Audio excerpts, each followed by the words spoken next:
ইরানের সঙ্গে যুদ্ধবিরতির মেয়াদ বাড়ালেন ট্রাম্প। অব্যাহত থাকবে নৌ অবরোধ। ইসলামাবাদে আলোচনায় বসতে অস্বীকৃতি তেহরানের। জেডি ভ্যান্সের পাকিস্তান সফর স্থগিত। লেবাননের সার্বভৌমত্বের স্বার্থে কূটনীতি প্রাধান্য জানালেন প্রধানমন্ত্রী। সংকট মোকাবেলায় প্রয়োজন 5 কোটি ইউরো। অশ্রুসিক্ত চোখে নিহত হিজবুল্লাহ যোদ্ধাদের বিদায়। যুদ্ধবিরতি লঙ্ঘন করে গাজা ও পশ্চিম তীরে ইসরায়েলি বাহিনীর বর্বরতা। একদিনে নিহত 11। অবরুদ্ধ উপত্যকায় ইঁদুর ও পোকামাকড়ের উপদ্রব। ছড়িয়ে পড়ছে রোগবালাই। ভারতের পশ্চিমবঙ্গে বিধানসভা নির্বাচনের প্রথম দফার ভোট কাল। নজিরবিহীন নিরাপত্তা, কেন্দ্রীয় বাহিনী মোতায়েন। তৃণমূল বিজেপি হাড্ডাহাড্ডি লড়াইয়ের আভাস। এবং মিয়ানমারে বিদ্রোহীদের সঙ্গে শান্তি আলোচনার প্রস্তাব জান্তা সরকারের। প্রত্যাখ্যান কয়েকটি গোষ্ঠীর। সামরিক শাসন দীর্ঘায়িত করার কৌশল আখ্যা বিরোধীদের। আন্তর্জাতিক সময়ের সঙ্গে আছি আমি অর্চিতা শেহজাদ। ইরানের সঙ্গে চলমান যুদ্ধবিরতির মেয়াদ বাড়ানোর ঘোষণা দিয়েছেন মার্কিন প্রেসিডেন্ট ডোনাল্ড ট্রাম্প। পাকিস্তানের অনুরোধে যুদ্ধবিরতি দীর্ঘায়িত করা হলেও ইরানি বন্দরের ওপর মার্কিন অবরোধ অব্যাহত রাখা হবে বলে জানান তিনি। স্থগিত করা হয়েছে জেডি ভ্যান্সের পাকিস্তান সফর। এদিকে যুক্তরাষ্ট্রের নৌ অবরোধকে সরাসরি যুদ্ধ আখ্যা দিয়ে ইসলামাবাদে দ্বিতীয় দফার বৈঠকে বসতেও অস্বীকৃতদের জানিয়েছে তেহরান। ইরানে নতুন করে হামলা হলে উপসাগরীয় অঞ্চলের জ্বালানি অবকাঠামো ধ্বংসের মুখে পড়বে বলে হুঁশিয়ারি দিয়েছে আইআরজিসি। অবশেষে সব ধরনের জল্পনা কল্পনার অবসান ঘটিয়ে ইরানের বিরুদ্ধে চলমান যুদ্ধবিরতির মেয়াদ বাড়ানোর ঘোষণা দিয়েছেন মার্কিন প্রেসিডেন্ট ডোনাল্ড ট্রাম্প। সামাজিক মাধ্যম ট্রুথ সোশ্যালে তিনি জানান, ইরান সরকারের বিভাজনের কারণে এবং পাকিস্তানের সেনাপ্রধান ফিল্ড মার্শাল আসিম মনির ও প্রধানমন্ত্রী শাহবাজ শরীফের অনুরোধেই এই সিদ্ধান্ত নেওয়া হয়েছে। তিনি একই সঙ্গে নির্দেশ দিয়েছেন নৌ অবরোধ অব্যাহত থাকবে এবং পরিস্থিতি অনুযায়ী যুদ্ধবিরতির মেয়াদ বাড়ানো হবে। সামাজিক মাধ্যমে দেয়া আরেক পোস্টে মার্কিন প্রেসিডেন্ট আবারও দাবি করেন, ইরানের পারমাণবিক স্থাপনার পাশাপাশি দেশটির নৌ আকাশ প্রতিরক্ষা ব্যবস্থা সম্পূর্ণ ধ্বংস হয়ে গেছে। এছাড়া তিনি আরও জানান, মার্কিন অবরোধের কারণে দেশটি প্রতিদিন প্রায় $50 কোটি ক্ষতির মুখে পড়ছে। ট্রাম্পের যুদ্ধবিরতির মেয়াদ বাড়ানোর সিদ্ধান্তকে স্বাগত জানিয়েছেন পাকিস্তানের প্রধানমন্ত্রী শাহবাজ শরীফ। ট্রাম্পের এই সিদ্ধান্ত উত্তেজনা প্রশমনে এক গুরুত্বপূর্ণ পদক্ষেপ হিসেবে অভিহিত করেছেন জাতিসংঘের মহাসচিব আন্তোনিও গুতেরেস। যুক্তরাষ্ট্রের দাবি, অবরোধের কারণে 28টি ইরানের জাহাজকে ফিরিয়ে দেওয়া হয়েছে বা বন্দরে ফিরে যেতে বাধ্য করা হয়েছে। তেহরান পাল্টা দাবি করেছে তাদের কিছু জাহাজ হরমুজ প্রণালী অতিক্রম করতে সক্ষম হয়েছে। এর মধ্যে ইরানের পররাষ্ট্রমন্ত্রী আব্বাস আরাকচি অভিযোগ করেছেন, যুক্তরাষ্ট্রের এই নৌ অবরোধ সরাসরি যুদ্ধ ঘোষণার শামিল এবং যুদ্ধবিরতির লঙ্ঘন। তিনি জোর দিয়ে বলেন, ইরান চাপের মধ্যে কোনোভাবেই আলোচনায় বসবে না এবং তারা নিজেদের স্বার্থ রক্ষায় প্রস্তুত। ইরানের পার্লামেন্টের স্পিকারের উপদেষ্টা মাহাদি মোহাম্মদী ট্রাম্পের এই যুদ্ধবিরতি বৃদ্ধির ঘোষণাকে অর্থহীন দাবি করেছেন। তিনি জানান, ট্রাম্পের যুদ্ধবিরতির মেয়াদ বাড়ানো নিশ্চিতভাবে একটি আকস্মিক হামলার জন্য কালক্ষেপণের অপকৌশল। এই পরিস্থিতির মধ্যে ইরান ও যুক্তরাষ্ট্রের আলোচনার ভবিষ্যৎও অনিশ্চিত। তাসনিম নিউজ জানিয়েছে, পাকিস্তানে হতে যাওয়া আলোচনায় অংশ নিতে অস্বীকৃতি জানিয়েছে ইরান। সাম্প্রতিক দিনগুলোতে যুক্তরাষ্ট্র তাদের অযৌক্তিক দাবি থেকে সরে না আসায় এই সিদ্ধান্ত নেওয়া হয়েছে বলে জানানো হয়। একই সঙ্গে স্থগিত করা হয়েছে জেডি ভ্যান্সের পাকিস্তান সফরও। এর মধ্যে ইরানের রেভলিউশনারি গার্ডের আকাশ প্রতিরক্ষার প্রধান মাজিদ মুসাফি হুঁশিয়ারি দিয়েছেন, নতুন করে হামলা হলে উপসাগরীয় অঞ্চলের তেল অবকাঠামো সম্পূর্ণ গুঁড়িয়ে দেওয়া হবে। তিনি বলেন, উপসাগরীয় দেশগুলো যদি যুক্তরাষ্ট্রকে ঘাঁটি ব্যবহার করতে দেয় তবে পুরো মধ্যপ্রাচ্যের তেল উৎপাদন ব্যবস্থা বিপর্যস্ত হয়ে যাবে। অন্যদিকে ইসরায়েলের প্রধানমন্ত্রী বিনিয়ামিন নেতানিয়াহু দাবি করেছেন, ইরানের বিরুদ্ধে যুদ্ধের মাধ্যমে তারা অশুভ শক্তির বিরুদ্ধে লড়াই করছে এবং যুক্তরাষ্ট্রের সঙ্গে যৌথভাবে তাদের আঞ্চলিক অবস্থান আরও শক্তিশালী হয়েছে। ইরান ইস্যুতে যুক্তরাষ্ট্রের বিশ্বাসযোগ্যতা নিয়ে আবারও প্রশ্ন উঠেছে। পাকিস্তানের মধ্যস্থতায় ইরানের সঙ্গে যুক্তরাষ্ট্রের শান্তি আলোচনা নিয়ে সামাজিক যোগাযোগ মাধ্যমে ট্রাম্পের একের পর এক মিথ্যাচারের অভিযোগ উঠেছে। তার কঠোর ভাষা ব্যবহার নিয়েও চলছে নানা বিতর্ক। 2015 সালের ইরান যুক্তরাষ্ট্র সম্পর্ক, ভিয়েতনামের পুনর্গঠনের সহায়তার প্রতিশ্রুতি, কোরিয়া যুদ্ধবিরতি চুক্তি শর্ত, এসব উদাহরণ টেনে যুক্তরাষ্ট্রের প্রতিশ্রুতি বাস্তবায়ন নিয়ে প্রশ্ন তুলেছেন বিশ্লেষকরা। ইরান ইস্যু ঘিরে যুক্তরাষ্ট্রের অবস্থান নিয়ে নতুন করে আস্থার সংকট তৈরি হয়েছে। মার্কিন প্রেসিডেন্ট ডোনাল্ড ট্রাম্পের কঠোর ভাষা ও শর্ত আরোপের কৌশলকে অনেকেই দেখছেন চাপ সৃষ্টির প্রচেষ্টা হিসেবে। আলোচনার মাঝেই সামরিক পদক্ষেপের অভিযোগ তুলে তেহরান বলছে, ওয়াশিংটনের উপর ভরসা করার মতো ভিত্তি খুবই কম। 2015 সালের যৌথ সমন্বিত কর্মপরিকল্পনা, যা ইরান যুক্তরাষ্ট্র সম্পর্কের বড় অগ্রগতি ছিল, তা একতরফাভাবে বাতিল করে দেয় ট্রাম্প প্রশাসন। এর আগে ওবামা প্রশাসনের দীর্ঘ আলোচনায় তৈরি হওয়া এই চুক্তি আন্তর্জাতিক আস্থার প্রতীক হিসেবে দেখা হয়েছিল, কিন্তু প্রত্যাহারের সিদ্ধান্ত ইরানের কাছে যুক্তরাষ্ট্রের প্রতিশ্রুতি নিয়ে সন্দেহ তৈরি করে। ঐতিহাসিকভাবে প্যারিস শান্তি চুক্তির পর ভিয়েতনামের পুনর্গঠনে সহায়তার প্রতিশ্রুতি দিয়েছিলেন রিচার্ড নিক্সন, কিন্তু সেই অর্থ আর দেয়া হয়নি। একইভাবে কোরিয়া যুদ্ধবিরতি চুক্তির শর্ত নিয়েও নানা বিতর্ক রয়েছে, বিশেষ করে নিষেধাজ্ঞা ও অবরোধ প্রসঙ্গে। এসব উদাহরণ যুক্তরাষ্ট্রের প্রতিশ্রুতি বাস্তবায়ন নিয়ে প্রশ্ন তোলে বলে মনে করেন বিশ্লেষকরা। তবে এই বিশ্লেষণ একপাক্ষিক, এটাও মনে করিয়ে দেন অনেক বিশেষজ্ঞ। আন্তর্জাতিক সম্পর্কের ক্ষেত্রে সিদ্ধান্তগুলো শুধু প্রতিশ্রুতি নয়, নিরাপত্তা, কৌশলগত স্বার্থ এবং অভ্যন্তরীণ রাজনীতির উপর নির্ভর করে। তাই যুক্তরাষ্ট্রের নীতিকে কেউ দেখেন বিশ্বাসহীনতা হিসেবে, আবার কেউ দেখেন স্বার্থ নির্ভর বাস্তববাদ হিসেবে, যেখানে প্রতিটি পদক্ষেপ পরিস্থিতি ভেদে বদলায়। ইরান যুদ্ধে পাল্টে গেছে যুক্তরাষ্ট্র ইউরোপ সমীকরণ। দ্বিতীয় বিশ্বযুদ্ধ পরবর্তী নিরাপত্তা কাঠামোতে যে ভারসাম্য তৈরি হয়েছিল তা ধীরে ধীরে বদলে যাচ্ছে। বিশ্লেষকরা বলছেন যুক্তরাষ্ট্র নিজেই নানা কৌশলগত চাপের মুখে রয়েছে, আর এই পরিবর্তনের সুযোগ নিচ্ছে ইউরোপীয় শক্তিগুলো। মানছে না ওয়াশিংটন নীতি। যদিও অর্থনীতি ও প্রযুক্তিতে যুক্তরাষ্ট্রের ওপর নির্ভরতা এখনো ইউরোপের বড় সীমাবদ্ধতা বলে মনে করা হচ্ছে। দ্বিতীয় বিশ্বযুদ্ধের পর যুক্তরাষ্ট্র ইউরোপে প্রবেশ করে শুধু বিজয়ী শক্তি হিসেবে নয়, বরং ন্যাটো সহ পুরো নিরাপত্তা কাঠামোর কেন্দ্রে অবস্থান নেয়। পশ্চিম ইউরোপ হয়ে ওঠে আমেরিকার সামরিক ও কৌশলগত ঘাঁটি। দীর্ঘদিন এই ব্যবস্থায় ইউরোপ নিরাপত্তা পেয়েছে, আর যুক্তরাষ্ট্র পেয়েছে ভূ রাজনৈতিক প্রভাব বিস্তারের সুবিধা। তবে সেই পুরানো সমীকরণ এখন চাপা উত্তেজনায় রূপ নিচ্ছে। রুশ সংবাদ মাধ্যম আরটির বিশ্লেষণ বলছে, সাম্প্রতিক সময়ে পশ্চিম ইউরোপ আর আগের মতো ওয়াশিংটনের নীতি অনুসরণ করছে না। ব্রিটেনের নৌ অবরোধে না যাওয়ার সিদ্ধান্তকে এই পরিবর্তনের বড় উদাহরণ হিসেবে দেখা হচ্ছে। বিশেষ করে ইরান ও হরমুজ প্রণালীর মতো স্পর্শকাতর ইস্যুতে ইউরোপ এখন বেশি সতর্ক অবস্থান নিচ্ছে, যা ট্রান্স আটলান্টিক ঐক্য নিয়ে নতুন প্রশ্ন তুলছে। বিশ্লেষকরা বলছেন, ইউরোপের এই আচরণ কোনো আকস্মিক সিদ্ধান্ত নয়, বরং দীর্ঘমেয়াদী বাস্তবতার ফল। যুক্তরাষ্ট্রের নিরাপত্তা নিশ্চয়তার উপর ইউরোপের নির্ভরতা থাকলেও ইতিহাস বলছে সবসময় পূর্ণ নিশ্চয়তা পাওয়া যায় না। তাই ফ্রান্স সহ কিছু দেশ আগে থেকেই স্বতন্ত্র প্রতিরক্ষা নীতি গড়ে তুলেছে, যা এখন আরও সক্রিয় হয়ে উঠছে। এদিকে একই সময়ে যুক্তরাষ্ট্র নিজেই বহু কৌশলগত চাপের মুখে রয়েছে। রাশিয়া, চীন এবং মধ্যপ্রাচ্যকে একসঙ্গে সামলাতে গিয়ে ওয়াশিংটনের নীতি আরো জটিল হচ্ছে। এই অনিশ্চয়তার সুযোগ নিচ্ছে ইউরোপীয় দেশগুলো। যদিও অর্থনীতি ও প্রযুক্তিতে যুক্তরাষ্ট্রের উপর নির্ভরতা এখনো ইউরোপের বড় সীমাবদ্ধতা বলেই মনে করা হচ্ছে। বিশেষজ্ঞদের মতে যুক্তরাষ্ট্র ইউরোপ সম্পর্ক এখন নতুন এক পর্যায়ে প্রবেশ করছে। আগামীতে সম্পর্ক থাকলেও তা হবে অনেক বেশি কৌশলগত, লেনদেন ভিত্তিক। রাইসা জান্নাত, সময় সংবাদ। লেবাননের সার্বভৌমত্বের স্বার্থে কূটনীতিকেই প্রাধান্য দেওয়া হচ্ছে বলে জানিয়েছেন দেশটির প্রধানমন্ত্রী। ফরাসি প্রেসিডেন্টের সঙ্গে সাক্ষাতের সময় তিনি আরও জানান, লেবাননের মানবিক সংকট মোকাবেলায় 50 কোটি ইউরো সহায়তা প্রয়োজন। যুদ্ধে নিহত হিজবুল্লাহ যোদ্ধাদের শেষ বিদায়ে শ্রদ্ধা জানান হাজার হাজার মানুষ। এর মধ্যে হিজবুল্লাহর বিরুদ্ধে আবারও রকেট হামলার অভিযোগ এনেছে ইসরায়েল।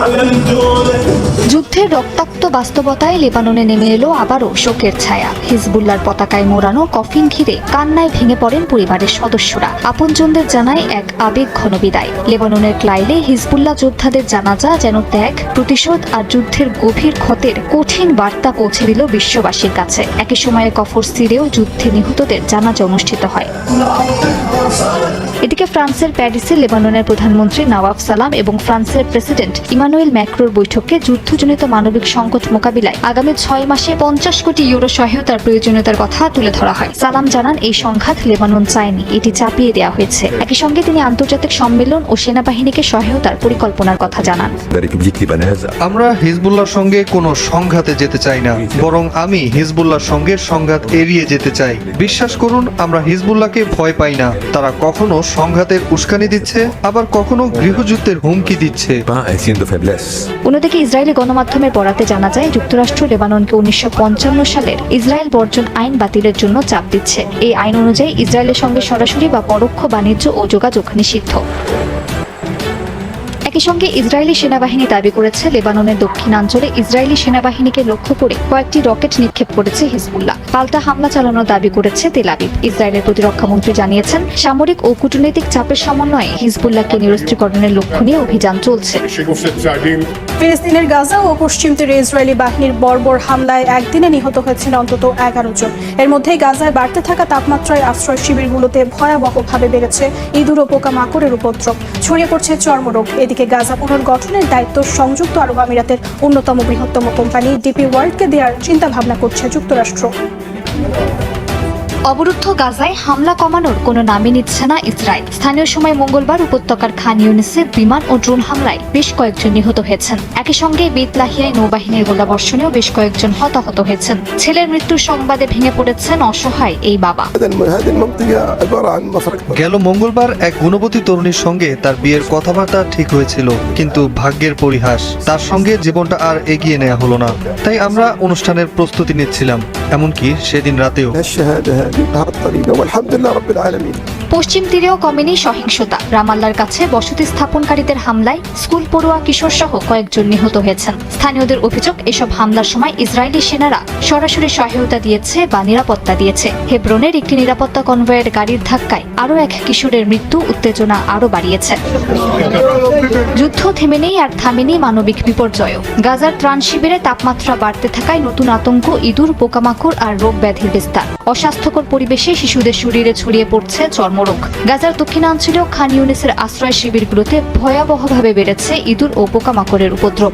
বালুর ওপর তৈরি অস্থায়ী তাঁবুগুলো সহজে ক্ষতিগ্রস্ত হচ্ছে। ইঁদুর ঢুকে খাবার নষ্ট করছে, এমনকি শিশুদের শরীরে কামড় দিচ্ছে। অনেক পরিবার জানাচ্ছে রাতভর জেগে থাকতে হচ্ছে শুধু শিশুদের নিরাপত্তা নিশ্চিত করতে।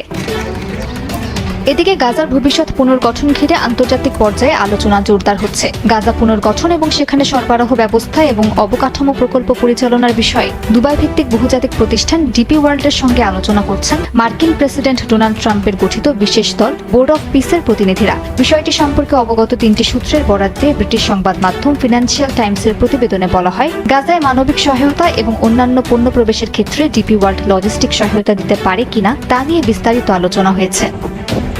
ধ্বংসস্তূপে পরিণত হয়েছে গাজা। জাতিসংঘ ও ইউরোপীয় ইউনিয়নের যৌথ মূল্যায়ন বলছে উপত্যকা পুনর্গঠনের প্রয়োজন $71 বিলিয়ন বেশি। সামাজিক ও অর্থনৈতিক ক্ষতি দাঁড়িয়েছে $22.7 বিলিয়ন। ইসরায়েলি হামলায় গাজায় আর কিছুই অবশিষ্ট নেই। সম্প্রতি জাতিসংঘ ও ইউরোপীয় ইউনিয়নের যৌথ মূল্যায়নে তুলে ধরা হয়েছে গাজা পুনর্গঠনের হিসাব নিকাশ। Gaza rapid damage and needs assessment বলছে উপত্যকার পুনরুদ্ধার ও পুনর্গঠনের প্রয়োজন প্রায় $71.4 বিলিয়ন। শুধু অবকাঠামোগত ক্ষতির পরিমাণই $35.2 বিলিয়ন। এর মধ্যে প্রথম 18 মাসেই জরুরি সেবা পুনরায় চালু, অবকাঠামো মেরামত ও অর্থনীতি সচল করতে লাগবে $26.3 বিলিয়ন। অন্যদিকে সামাজিক ও অর্থনৈতিক ক্ষতি দাঁড়িয়েছে $22.7 বিলিয়ন। গাজার অর্থনীতি এরই মধ্যে 84% সংকুচিত হয়েছে, যা দীর্ঘমেয়াদী পুনরুদ্ধারকে আরও কঠিন করে তুলছে। প্রায় 3 বছর ধরে চলা ইসরায়েলের বর্বরতায় গাজার 90% অবকাঠামো ক্ষতিগ্রস্ত হয়েছে। 3,71,000-এর বেশি ঘরবাড়ি ধ্বংস বা ক্ষতিগ্রস্ত, অর্ধেকের বেশি হাসপাতাল অচল এবং প্রায় সব স্কুলই বিধ্বস্ত। প্রায় 19 লাখ মানুষ বাস্তুচ্যুত হয়েছে, যাদের অনেকেই একাধিকবার স্থান পরিবর্তনে বাধ্য হয়েছেন। এই সংখ্যা শুধু তাৎক্ষণিক ক্ষতি নয়, গাজার মানব উন্নয়নকে প্রায় 77 বছর পিছিয়ে দিয়েছে বলে মূল্যায়নে উল্লেখ করা হয়েছে। জীবনযাত্রা, খাদ্য নিরাপত্তা, আয়, লিঙ্গ সমতা সব ক্ষেত্রেই ভয়াবহ অবনতি হয়েছে। ভঙ্গুর যুদ্ধবিরতির মধ্যেই এখন সবচেয়ে বড় চ্যালেঞ্জ ধ্বংসস্তূপ থেকে একটি কার্যকর সমাজ ও অর্থনীতির পুনর্গঠন। আন্তর্জাতিক সময় আরও থাকছে। লক্ষ্য পূরণ না হওয়া পর্যন্ত ইউক্রেনে হামলা চালিয়ে যাওয়ার ঘোষণা পুতিনের। চলতি বছরে 80টি বসতি দখলে নেওয়ার দাবি, যুদ্ধে টিকে থাকতে আর্থিক সহায়তায় মনোযোগ জেলেনস্কির। ভারতের পশ্চিমবঙ্গ রাজ্যের বিধানসভা নির্বাচনের প্রথম দফার ভোট গ্রহণকাল। পশ্চিমবঙ্গ ছাড়াও এদিন ভোট হবে তামিলনাড়ুতে এক দফায় নির্বাচন শেষ হলেও পশ্চিমবঙ্গে দ্বিতীয় দফায় ভোট হবে 29 এপ্রিল। দুই রাজ্যেই ভোট হলেও সবার চোখ এখন পশ্চিমবঙ্গের দিকে। কিন্তু কেন? বিস্তারিত জানাচ্ছেন সুব্রত আচার্য। ভারতের পশ্চিমবঙ্গ বিধানসভার মোট আসন 294টি। এর মধ্যে বৃহস্পতিবার ভোট নেওয়া হচ্ছে 152 আসনে। একই দিনে 234 আসন বিশিষ্ট তামিলনাড়ু বিধানসভার নির্বাচনও হচ্ছে। কিন্তু এই দুই রাজ্যের ভোটের মধ্যে এবার সবচেয়ে বেশি আলোচনা পশ্চিমবঙ্গকে ঘিরে। কারণ একদিকে রাজ্যের ক্ষমতাসীন তৃণমূল কংগ্রেস, অন্যদিকে গত কয়েক বছরে বিজেপির দ্রুত উত্থান। তার সঙ্গে যোগ হয়েছে ভোটার তালিকার নিবিড় সংশোধন অর্থাৎ SIR নিয়ে প্রবল বিতর্ক। পশ্চিমবঙ্গে বিপুল সংখ্যক ভোটারের নাম বাদ পড়ার অভিযোগ এই ভোটকে আরো বেশি সংবেদনশীল করে তুলেছে। দক্ষিণ ভারতে রাজনৈতিক জমি শক্ত করতে যেখানে বিজেপি এখনো তেমন সুবিধা করতে পারেনি, সেখানে উত্তর ও পূর্ব ভারতে তারা ক্রমশ নিজেদের জায়গা মজবুত করার চেষ্টা করছে। পশ্চিমবঙ্গ সেই লড়াইয়ের সবচেয়ে বড় ক্ষেত্রগুলোর একটি। 2016 সালের বিধানসভা নির্বাচনে পশ্চিমবঙ্গে বিজেপি পেয়েছিল মাত্র 3টি আসন, কিন্তু 2021 সালে সেই সংখ্যা বেড়ে দাঁড়ায় 77-এ। ভোটের ব্যবধানও তৃণমূলের সঙ্গে অনেকটাই কমিয়ে আনে বিজেপি। ফলে এবারের ভোটে পালাবদলের আশা দেখেই প্রচার চালাচ্ছে গেরুয়া শিবির। আর সে কারণেই এই নির্বাচনের দিকে নজর গোটা দেশের। বৃহস্পতিবার প্রথম দফায় উত্তরবঙ্গের 8 জেলার 54টি বিধানসভা আসন এবং দক্ষিণবঙ্গের 8 জেলার 98টি আসনে ভোট হচ্ছে, অর্থাৎ মোট 152টি আসনেই প্রথম দফার লড়াই। 2021 সালের নির্বাচনে উত্তরবঙ্গের বেশিরভাগ এলাকাতেই তৃণমূলকে টক্কর দিয়েছিল বিজেপি। 54 আসনের মধ্যে 30টি আসন পায় গেরুয়া শিবির, তৃণমূল পায় 20টি। অন্যদিকে দক্ষিণবঙ্গের বহু আসনে দুই দলের মধ্যে হাড্ডাহাড্ডি লড়াইও হয়েছিল। তাই প্রথম দফার ফল যে দলকে এগিয়ে রাখবে মানসিক দিক থেকে, সে দলই মসনদের দৌড়েও বাড়তি সুবিধা পাবে। এই ভোট শুধু সরকার গড়ার লড়াই নয়, বরং এই ভোটে স্পষ্ট হবে পশ্চিমবঙ্গের মানুষ কতটা ধর্মীয় মেরুকরণের রাজনীতিকে সমর্থন করছেন আর কতটা প্রত্যাখ্যান করছেন। তাই নির্বাচনী বিশ্লেষকদের মতে পশ্চিমবঙ্গে এই ভোটের দিকে তাকিয়ে রয়েছে গোটা ভারত। এদিকে তামিলনাড়ুতে বিজেপি এখনো মূল লড়াইয়ের কেন্দ্রে নয়, সেখানে প্রধান প্রতিদ্বন্দ্বিতা ডিএমকে এবং এআইডিএমকের মধ্যে। ফলে তামিলনাড়ুর ভোটের তুলনায় পশ্চিমবঙ্গের নির্বাচনী লড়াইয়ে বিজেপির কেন্দ্রীয় নেতৃত্বের অনেক বেশি সক্রিয়তা চোখে পড়ছে।